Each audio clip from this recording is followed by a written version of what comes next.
ఉస్మానియా యూనివర్సిటీకి 1000 కోట్ల రూపాయల నిధులను కేటాయించి దాన్ని ఏదైతే నిధులు అవుతున్న 1000 కోట్ల నిధులు నేను వచ్చేటప్పుడు తప్పనిసరిగా జీవో తీసుకొచ్చి ఇస్తా అని చెప్పేసి మాట్లాడిండు. గత నెల ఆల్మోస్ట్ గత 2 నెలల బ్యాక్ ఆగస్టు 25వ తారీఖు వచ్చిండు ఉస్మానియా యూనివర్సిటీ ఠాగూర్ ఆడిటోరియంలో ప్రకటించడం జరిగింది. తదనంతరం ఈరోజు ఉస్మానియా యూనివర్సిటీ అదే వేదికలో మాట్లాడుతూ ఉస్మానియా యూనివర్సిటీ ఆర్ట్స్ కాలేజ్ వేదికగా బహిరంగ సభ పెడతా, ఆ బహిరంగ సభలో ఉస్మానియా యూనివర్సిటీకి నిధులు ఇచ్చిపోతా అని చెప్పేసి మాట్లాడడం జరిగింది. అదే సందర్భంగా ఈరోజు ఇచ్చిన మాట ప్రకారం నిలబెట్టుకొని ఉస్మానియా యూనివర్సిటీ అభివృద్ధి కొరకు, నాణ్యమైన విద్య కొరకు ప్రభుత్వ యూనివర్సిటీని కాపాడే విధంగా ఉంటా అని చెప్పేసి నా ఆకాంక్ష, నా విజన్ అదే అని చెప్పేసి మాట్లాడి ఈరోజు ఉస్మానియా యూనివర్సిటీకి వచ్చి 1000 కోట్ల రూపాయల నిధులను కేటాయించి ఈరోజు యూనివర్సిటీ అలాగే యూనివర్సిటీ సంబంధించిన దాంట్లో రిక్రూట్మెంట్ కూడా త్వరితగతిన చేస్తాము. అదేవిధంగా ఆ రిక్రూట్మెంట్లో న్యాయబద్ధంగా ఎవ్వరు కూడా ఇన్వాల్వ్ కాకుండా కనీసం మా మంత్రులు కానీ ఎమ్మెల్యేలు కావచ్చు మా మినిస్టర్లు ఎవరైనా కానీ ఇన్వాల్వ్ అయితే వాళ్ళకు ఉద్యోగాలు ఇస్తే తప్ప ఈ ఉద్యోగాల విషయంలో ఇన్వాల్వ్ అయితే చాలా సీరియస్గా ఉంటుందని చెప్పేసి ఇదే వేదికగా మాట్లాడడం జరిగింది. కాబట్టి ఈ విషయాల పట్ల జార్జి రెడ్డి పీడిఎస్ సంఘంగా అలాగే యూనివర్సిటీ విద్యార్థులుగా ఈరోజు గౌరవ ముఖ్యమంత్రి రేవంత్ రెడ్డి గారిని అభినందిస్తూ ఉన్నాం. అలాగే అనేక మంది ఈరోజు తెలంగాణ వ్యాప్తంగా ఉన్నటువంటి నిరుద్యోగులందరూ కూడా ఉస్మానియా అంటే ఈరోజు తెలంగాణ తల్లిలాగా భావిస్తారు. కాబట్టి ఈ తెలంగాణ తల్లి సాక్షిగా గతంలో వచ్చిన హామీలు ఏవైతున్నాయో జాబ్ క్యాలెండర్ కావచ్చు, ఉద్యోగ నోటిఫికేషన్ కావచ్చు, ఇవన్నీ కూడా తప్పనిసరిగా ఇస్తారని చెప్పేసి ఈరోజు అందరూ కూడా తెలంగాణ వ్యాప్తంగా ఉన్న నిరుద్యోగం మొత్తం కూడా ఆశించిన క్రమంలో మీరు ఆ విషయాల పట్ల ఏమి స్పందించకపోవడం వల్ల ఈరోజు తెలంగాణ నిరుద్యోగం మొత్తం కూడా నిరుత్సాహానికి గురైంది. కాబట్టి ఈ విషయాల పట్ల తప్పనిసరిగా ఏదైతే మీరు ఇచ్చిన మాట ప్రకారం జాబ్ క్యాలెండర్ని విడుదల చేయాలి. గతంలో అనేక సందర్భాల్లో మాట్లాడుతూ ఇది టీఎస్పీఎస్సీ పేపర్ లీకేజ్ బీఆర్ఎస్ ప్రభుత్వం లాగా ఉండదు, ఇది యూపీఎస్సీ మాదిరిగా చేస్తాము, తప్పనిసరిగా జాబ్ క్యాలెండర్ ఇస్తాము, ఏ శాఖలో ఎక్కడెక్కడ ఖాళీలు ఉన్నాయో ఆ శాఖ బయట డిస్ప్లే చేసి పెడతామని చెప్పేసి మీరు మాట్లాడడం జరిగింది. కాబట్టి ఆ ఇచ్చిన మాట ప్రకారం ఈరోజు ఉస్మానియాకి ఏ విధంగా అయితే 1000 కోట్లు ఇచ్చారో అదేవిధంగా తెలంగాణ ఆత్మగౌరవాన్ని దెబ్బతీసే కుట్రలో భాగంగా బీఆర్ఎస్ ఏదైతే చేసిందో ఆ చేసిన విషయాలన్నింటినీ కూడా విస్మరించిన విషయాలన్నింటినీ కూడా తీసుకొచ్చి ఈరోజు తెలంగాణ ఆత్మగౌరవాన్ని కాపాడే విధంగా మీరు కృషి చేస్తూ ఉన్నారు. అదేవిధంగా తప్పనిసరిగా జాబ్ క్యాలెండర్ కూడా వేయాలని చెప్పేసి ఈరోజు విజ్ఞప్తి చేస్తూ ఉన్నాం. నెక్స్ట్ ఏం చేయబోతున్నాం మీ డిమాండ్స్? తప్పనిసరిగా ఈరోజు 1000 కోట్ల రూపాయలు ఇచ్చారు. ఆ 1000 కోట్లకు సంబంధించింది ఎక్కడెక్కడ కేటాయిస్తున్నారు, ఎక్కడ మంజూరు చేస్తూ ఉన్నారు, ఎక్కడ విధులు ఖర్చు చేస్తున్నారు, అనేక విషయాలు కూడా ఈరోజు యూనివర్సిటీ అధికారులు ఎవరైతే ఉన్నారో అధికారులందరూ కూడా స్పష్టమైనటువంటి వైఖరితో శ్వేతపత్రం రిలీజ్ చేసి తప్పనిసరిగా ఎక్కడెక్కడ ఉన్నాయో అవన్నీ కూడా డిస్ప్లే చేసి తెలంగాణ సమాజానికి చెప్పాల్సిన బాధ్యత ఉందని చెప్పేసి ఈరోజు చేస్తాను. అదేవిధంగా ఇచ్చిన 1000 కోట్లలో ఈరోజు ఉస్మానియా యూనివర్సిటీలో గురుకులాలో అనేక సందర్భాల్లో చూసుకున్నట్లయితే ఫ్రీ మెస్ ఇస్తూ ఉన్నారు. ఇక్కడ మెస్ డిపాజిట్ల పేరు మీద 8,000, 9,000, 10,000 రూపాయల మెస్ డిపాజిట్ చేస్తూ ఉన్నారు. హెల్త్ ఇన్సూరెన్స్ లేదు. స్కాలర్షిప్ గతంలో ఇంటర్మీడియట్ డిగ్రీ వాళ్ళకి 1,500 వస్తున్నాయి, ఇక్కడ కూడా 1,500, పీజీ వాళ్ళకి పిహెచ్డీ వాళ్ళకి 1,500 వస్తున్నాయి.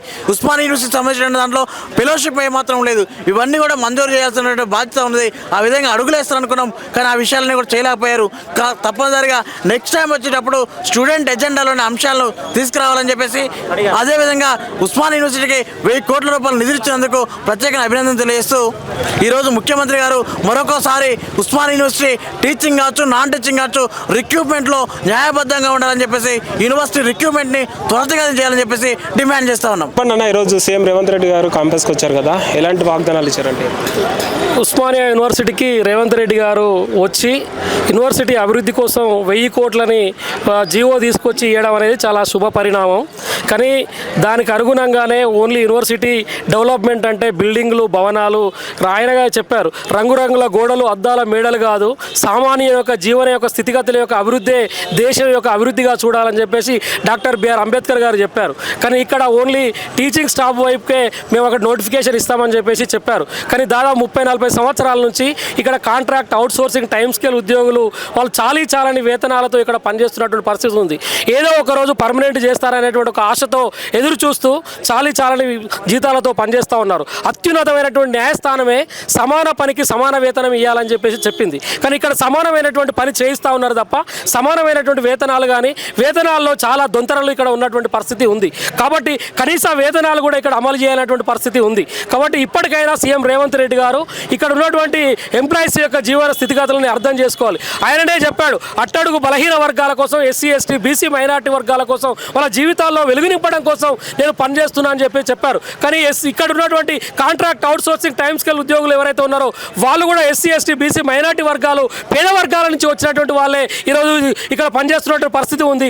వాళ్ళ యొక్క జీవన స్థితిగతులు పెరగాలంటే వాళ్ళ ఉద్యోగాలు వాళ్ళ వేతనాలు పెంచాలి. కానీ వేతనాలు పెంచట్లేదు. పర్మనెంట్ చేయడానికి అవకాశాలు ఉన్నాయి, పని చేయించుకుంటా ఉన్నారు. కానీ పర్మనెంట్ చేయడానికి ఎక్కడ మీకు ఇబ్బంది కలుగుతుందా అని చెప్పి మేము ఇక్కడ ప్రశ్నిస్తూ ఉన్నాం. అంటే అట్లా గతంలో ఉన్నటువంటి వీసీ గారు కూడా వాళ్ళకి ఏదైతే రిటైర్మెంట్ బెనిఫిట్ వచ్చేది కానీ 5 లక్షల రిటైర్మెంట్ బెనిఫిట్ కూడా తీసేశారు. ప్రతి సంవత్సరం 1500 పెంచేది, 1500 కూడా తీసేశారు. అంటే జీవన ప్రమాణాలను పెంచాలి, వాళ్ళ జీవితాల్లో వెలుగు నిండాలంటే జీతాలు పెంచాలా తగ్గించాలా అనేటువంటిది ఇక్కడ ప్రశ్నార్థకంగా మారింది. ఇప్పటికైనా సీఎం రేవంత్ రెడ్డి గారు ఆలోచించి కాంట్రాక్టు అవుట్ సోర్సింగ్ వాళ్ళని పర్మనెంట్ చేయాలి, టైం స్కేల్ వాళ్ళని పర్మనెంట్ చేయాలి ఈ సందర్భంగా డిమాండ్ చేస్తాను. లేని పక్షంలో వీళ్ళందరినీ కూడా సమీకరించి యూనివర్సిటీ సాక్షిగా పెద్ద ఎత్తున ఆందోళన పోరాటాలని ఉధృతం చేస్తామని చెప్పి హెచ్చరిస్తా ఉన్నాం. ఓయూ యూనివర్సిటీకి సీఎం రేవంత్ రెడ్డి గారు వచ్చారు కదా, ఎలా ఏమనిపిస్తుంది? సో సీఎం రేవంత్ రెడ్డి గారు ఉస్మానియాకు రావడం చాలా సంతోషకరంగా ఉంది. ఇది రెండవసారి వారు రావడం ఉస్మానియాకి. క్యాంపస్కి వచ్చే దమ్ము కాంగ్రెస్కి మాత్రమే ఉందని మరొకసారి సీఎం రేవంత్ రెడ్డి గారు నిరూపించడం జరిగింది. గతంలో 3 నెలల కిందట రావడం జరిగింది. అదేవిధంగా మాట ఇచ్చాడు, నేను తప్పకుండా మళ్ళీ క్యాంపస్కి వస్తాను, ఆర్ట్స్ కాలేజీ ముందు బహిరంగ సభ పెడతాను వారు మాట ఇచ్చారు. అదే మాట తప్పకుండా మరి ఈరోజు వచ్చి వారు ఇక్కడ బహిరంగ సభ పెట్టడం జరిగింది. చాలా సంతోషంగా ఉంది. ఎందుకంటే విద్యార్థుల పట్ల చిత్తశుద్ధి సీఎం గారికి ఉందని ఈ సందర్భంగా అర్థమైపోతుంది.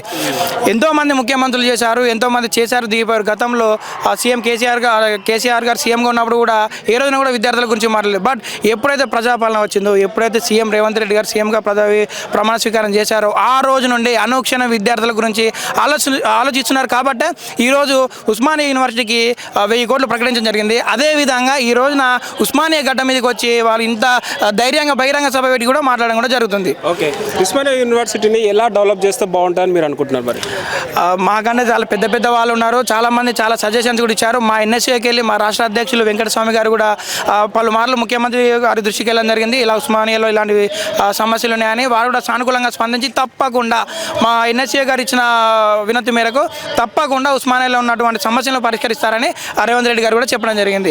ఎన్ఎస్ఏ విద్యార్థులమైన మాకు కూడా విద్యార్థుల పట్ల చిత్తశుద్ధి ఉంది కాబట్టి మా నాయకుడైన ఎన్ఎస్ఏ రాష్ట్ర అధ్యక్షులు వెంకటస్వామి గారు కూడా సీఎం గారిని కలిసి చెప్పడం జరిగింది ఉస్మానియా గురించి, యూనివర్సిటీ గురించి. కాంగ్రెస్ ఏమో 2 ఏళ్ళ సంబరాలు చేసుకుంటున్నారు. కొంతమంది కామెంట్ ఏం చేస్తున్నారు అంటే కాంగ్రెస్ 2 ఏళ్ళు అయింది, ఏం అభివృద్ధి చేయలేదు అనేసి కామెంట్ చేస్తున్నారు.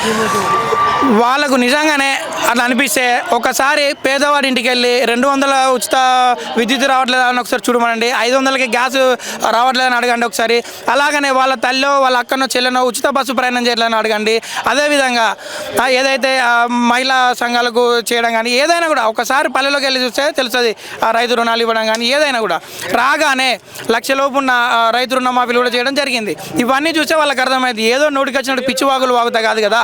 నిజంగానే ప్రజాపాలన ఏర్పడిన తర్వాత ఎంత ఈ రాష్ట్రానికి వెల్ఫేర్ జరిగిందో కూడా వాళ్ళకి ఒకసారి ఆలోచించాలి. రాజకీయ పరంగా విమర్శించడం పక్కన పెడితే ఒకసారి ఈ రాష్ట్ర పౌరులకు ఆలోచిస్తే అర్థమైపోద్ది ఈ కాంగ్రెస్ ప్రభుత్వం అయినా ఈ ప్రజా ప్రభుత్వం ఈ రాష్ట్రానికి ఎంత మంచి చేసిందో అర్థమైపోద్ది వాళ్ళకి ఈ స్కీమ్లో చూస్తేనే. కొంతమంది కామెంట్ చేస్తారు తులం బంగారం ఎక్కడ పోయింది, స్టూడెంట్స్కి ల్యాప్టాప్స్ ఇస్తున్నారు కదా, అవి ఇస్తున్నారు కదా. తప్పకుండా భయ్యా, ఇప్పుడు నిన్ననే వచ్చినాం మనం, 2 ఏళ్ళు అవుతుంది వచ్చి, అప్పుడే అనుకోం. ఇప్పుడు తినగానే అరుగుతుంది భయ్యా, ఇప్పుడు పుట్టగానే నడవం కదా మనం కూడా, దేనికైనా కొంత టైం తీసుకుంటాం, తినగానే అరగది. సో మొన్ననే ప్రభుత్వం ఏర్పడింది, మొన్ననే వచ్చాము, మెల్లమెల్లగా చేసుకుంటూ వెళ్తున్నాము. 500కి ఉచిత గ్యాస్ ఇచ్చాము, ఉచిత బస్సు ఇచ్చాము, 200 యూనిట్ల వరకు కరెంట్ ఇచ్చాము. దానిలో భాగంగా ఇది కూడా ఇస్తాము, తప్పకుండా ఇస్తాము. 1000 కోట్లు ప్రకటించారు సీఎం గారు ఓయూకి, అదేవిధంగా తప్పకుండా ఇది కూడా నెరవేర్చారు. టైం ఉంది మనకు, తప్పకుండా జరుగుతుంది ఇది కూడా. కాంగ్రెస్ ప్రభుత్వం బీసీకి అన్యాయం చేసింది అనేసి కూడా కామెంట్ చేస్తున్నారు. ఆయన మొన్న ఈశ్వరాచారి గారు చనిపోయినప్పుడు కాంగ్రెస్ వాళ్ళు ఎందుకు స్పందించట్లేదు అనేసి కూడా అంటున్నారు. ఓకే, తప్పకుండా ఎక్కడ బీసీలకు అన్యాయం జరిగిందో వాళ్ళకి ఒకసారి చెప్పాలి. బీసీలకు 42% రిజర్వేషన్ కావాలని కొట్లాడిందే కాంగ్రెస్ పార్టీ. ఆ రోజున సమ్మె నిర్వహించింది కూడా కాంగ్రెస్ పార్టీ, రాష్ట్ర వ్యాప్తంగా బంద్ నిర్వహించింది కాంగ్రెస్ పార్టీ. ఆ పార్టీ వాళ్ళు వచ్చారు, ఈ పార్టీ వాళ్ళు వచ్చారు, టీఆర్ఎస్ వాళ్ళు వచ్చారు, బీజేపీ వాళ్ళు వచ్చారు, వాళ్ళు వచ్చి మద్దతు ప్రకటించారు తప్పించి ఏ ఒక్కరు కూడా మాట్లాడలేదు బీసీ గురించి. బీసీ వాదం గురించి జెన్యున్గా మాట్లాడింది కాంగ్రెస్ పార్టీయే. మీరు అర్థం చేసుకోవాలి. ఆనాడు మహేష్ కుమార్ గౌడ్ గారు కూడా అన్నారు రేవంత్ రెడ్డి కాదు రేవంత్ గౌడ్ అని.